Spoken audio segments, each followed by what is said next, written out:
the job market looks a little shitty right now. I'm gonna tell you how shitty it is. So, we just came out of the ponderosa or the pandemic, and it was a lot of people, including myself, that was laid off and displaced. It's over 2 million people right now that are on unemployment, and probably even more as we're going to see. So when I saw this question right here, I thought it was hilarious, but the commentary is what made it hilarious, but the pulse of it is not.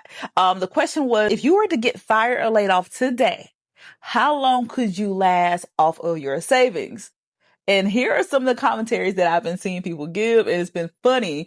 But a thing that I have been not laughing about, but being stern about, is that the whole theory and concept around you having 3 to 6 months savings is great. It's prime. But what happens if your budget doesn't allow that to be defined within you saving towards that? Because 3 to 6 months is good, but how long is it going to take you to save to that magical number? Let me go ahead and give you some context, and I'm also going to give you a solution. So with you hearing that you have to have 3 to 6 months emergency, I want you to not only have an emergency fund, which should be in a high yield savings account, but I want you to have an emergency plan. We're going to focus on the fund, and I'm going to tell you how to do the plan a little bit later.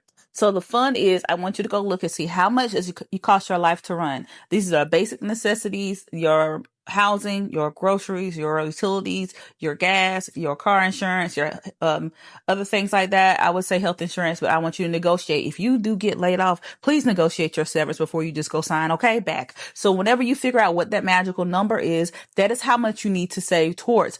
I want you to start with a month of saving towards that, and then I want you to build it up. But I want you to go back and look within your current budget to see how much can you contribute into a high yield savings account. I love Ally for this. Every paycheck, every month, and then determine to go back to see how long is it going to take to save towards that threshold. I got a sticky note challenge how to tell you how to save $500 or $1,000 in 100 days, right?